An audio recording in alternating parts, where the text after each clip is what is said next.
Thank you for tuning in to Abundant Moments. In the Old Testament, under the law of Moses, someone could require you to go a mile with them.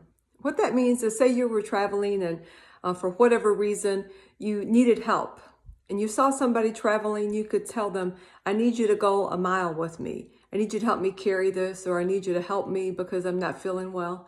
And under that law, you were required to go 1 mile.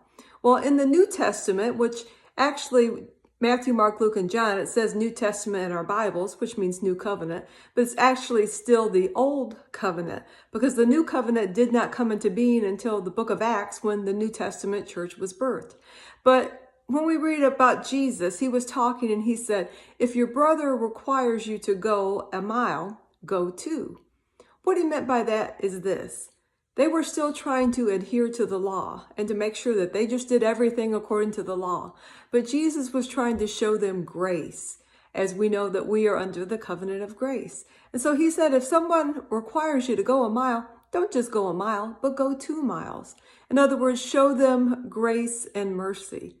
And it's easy for us in our lives to think, okay, I'm going to do this because I have to, but I'm not doing anything else.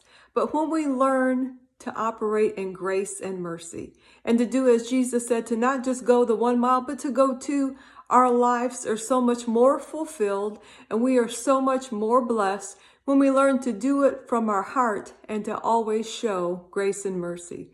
So remember what Jesus said. If you're required to go 1, just go 2.